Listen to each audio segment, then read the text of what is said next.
ఆమేన్. ప్రభువు మీతో ఉందురుగాక. మీ ఆత్మతో ఉండునుగాక. పునీత లూకా గారు రాసిన పవిత్ర సువిశేషములోని భాగము. ప్రభువా మీకు మహిమ కలుగునుగాక. లూకా శుభవార్త 2వ అధ్యాయము పవిత్ర వచనములు 41 నుంచి 51 వరకు. ఆయన తల్లిదండ్రులు ప్రతి సంవత్సరము పాస్కా పండుగకు యెరూషలేమునకు వెళ్ళేడివారు. యేసు 12 ఏళ్ల వయస్సు గలవాడైనప్పుడు వారు తమ ఆచారము ప్రకారము పండుగకు వెళ్ళిరి. పండుగ దినములు ముగిసిన పిదప వారు తిరిగి ప్రయాణమైరి. కానీ బాలయేసు యెరూషలేములోనే ఉండిపోయెను. తల్లిదండ్రులు అది ఎరుగరైరి. యేసు యాత్రికుల సమూహంలో ఉండునని భావించి ఒకనాటి ప్రయాణము కొనసాగించిరి. అప్పుడు వారు తమ బంధువులలో పరిచితులతోనూ బాలుని వెదక ఆరంభించెను. వెదకి వేసారి ఆయన కొరకై వారు యెరూషలేమునకు తిరిగి వచ్చిరి. 3 దినములైన తరువాత దేవాలయముల వేద బోధకుల మధ్య కూర్చుండి వారి బోధనలను ఆలకించుచు తిరుగు ప్రశ్నలు వేయుచున్న ఆయనను వారు కనుగొనిరి. ఆయన సమాధానములు వినినవారు ఆయన వివేకమునకు విస్మయం పొందిరి. యేసును చూచి తల్లిదండ్రులు మిక్కిలి ఆశ్చర్యపడిరి. అప్పుడు తల్లి ఆయనతో, కుమారా, ఎందులకు ఇట్లు చేసితివి? నీ తండ్రియు నేనును విచారముతో నిన్ను వెదుకుచుంటిమి అనెను. మీరు నా కొరకు ఎలా వెదికితిరి? నేను నా తండ్రి పని మీద ఉండవలయనని మీకు తెలియదా అని ఆయన బదులు పలికెను. ఆయన మాటలను వారు గ్రహింపలేకపోయిరి.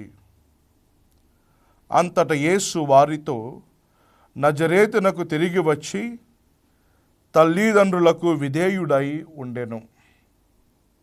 తల్లి మరియమ్మ ఆ విషయములన్నీ మనస్సున పదిలపరచుకొని ఉండెను.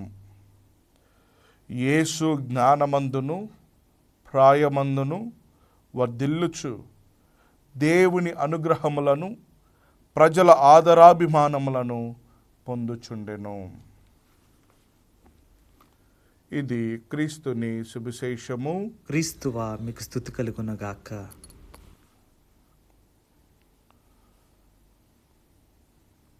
మరియ హృదయం పవిత్ర హృదయం. ప్రియులకు సహోదరి సహోదరులారా, మరియ మాత పవిత్ర హృదయ పండుగ శుభాకాంక్షలు. హృదయం పవిత్రముగా ఉంటేనే క్రియలు పవిత్రముగా ఉంటాయి.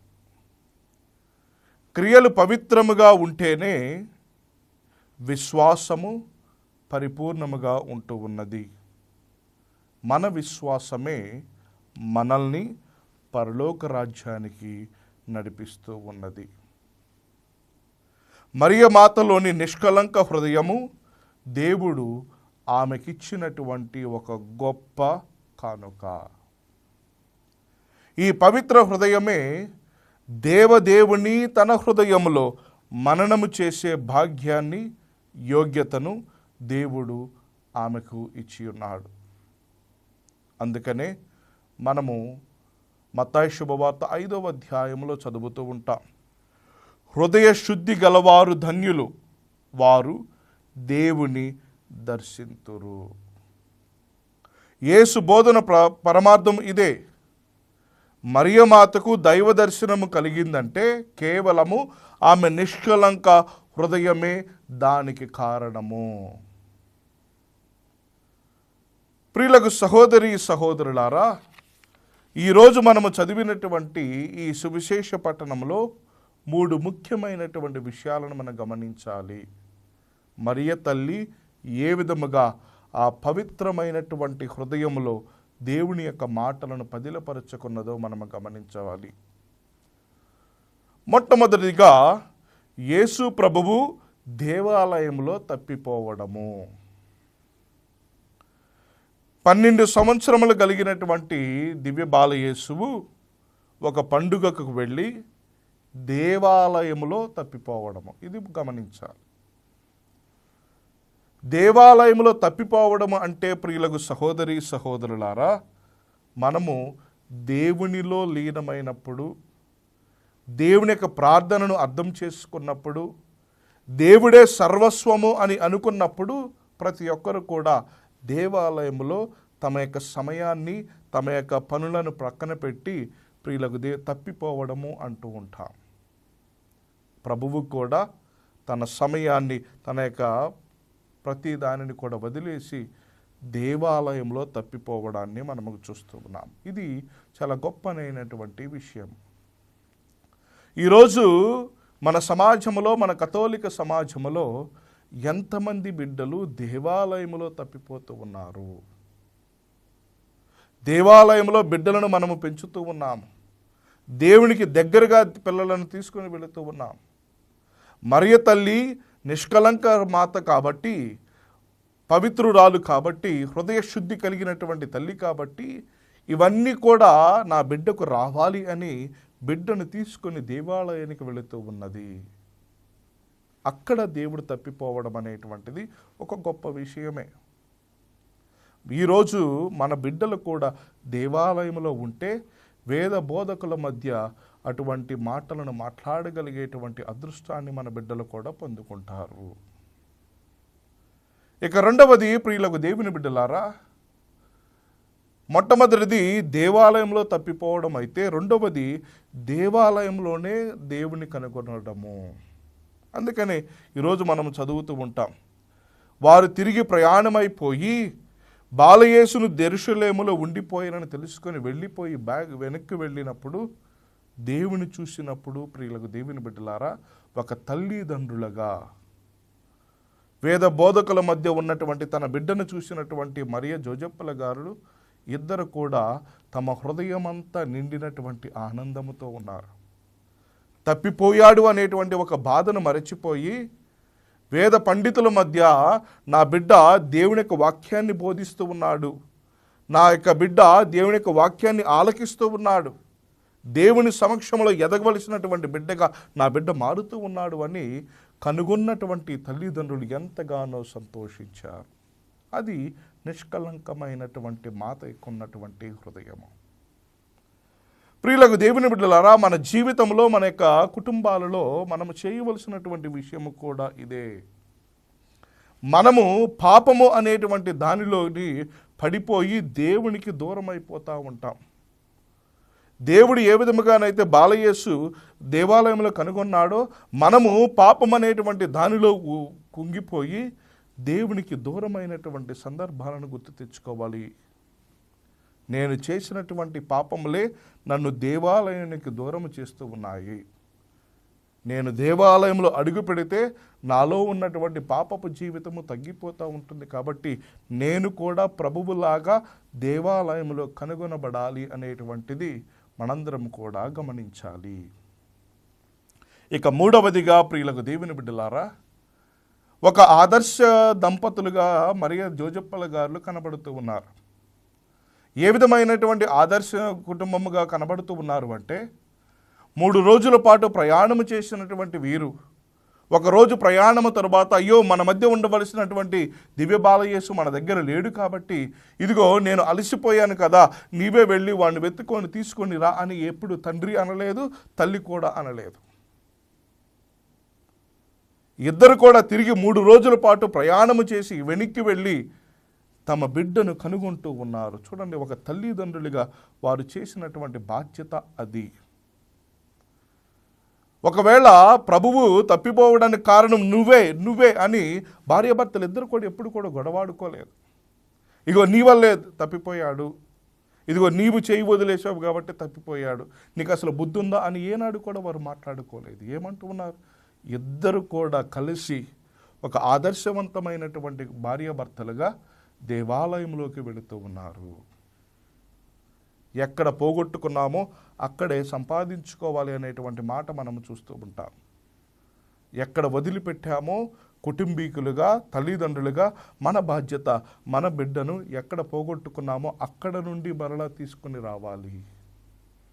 ఇద్దరు కూడా అడుగులో అడుగు వేసుకుంటూ ముందుకు వెళ్ళారు. వెళ్ళి తప్పిపోయినటువంటి తన బిడ్డను తిరిగి ఇద్దరు కూడా తీసుకుని వస్తూ ఉన్నారు. ఈ విధమైనటువంటి ప్రియులకు సహోదరి సహోదరులారా, ఆదర్శ తల్లిదండ్రులుగా మనము మారాలి. ఈరోజు మనము మరియ తల్లి యొక్క నిష్కలంక మాత హృదయము యొక్క పండుగను మనం జరుపుకుంటూ ఉన్నాము అంటే భార్యాభర్తల మధ్య ఉండవలసినటువంటి హృదయము కూడా ఇదే.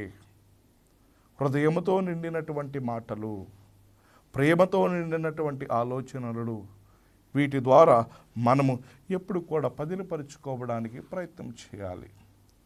ఇకపోతే ప్రియులకు దేవుని బిడ్డలారా, మరియ తల్లి యొక్క నిష్కలంక హృదయం గురించి మనము ధ్యానించాలి అంటే పలికినటువంటి మాటలు ఈరోజు సువిశేష పఠనము ద్వారా ఏమంటూ ఉన్నారు?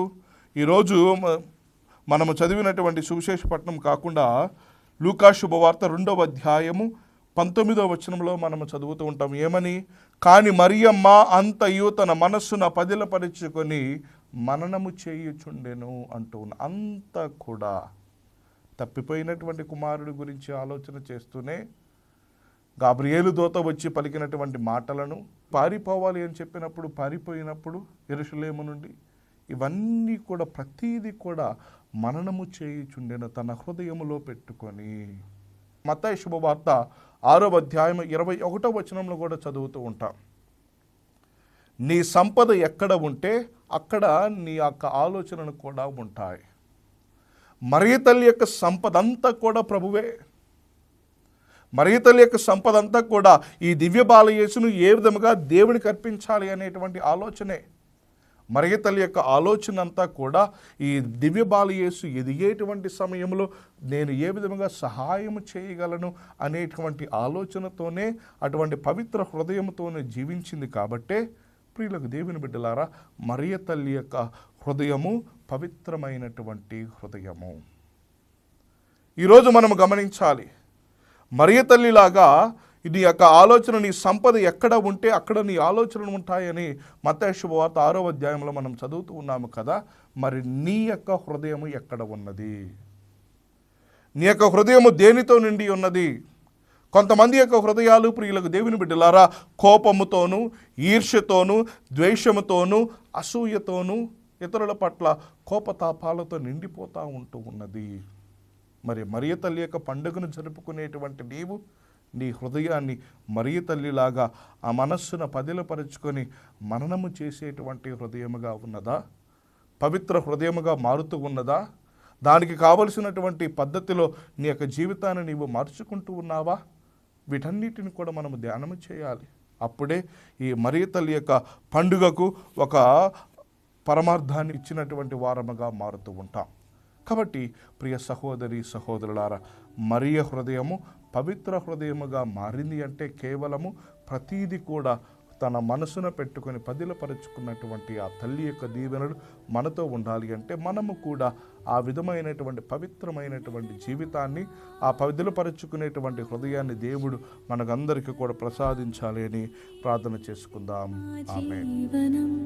విజయవాడ వెలుగై నిలిచిన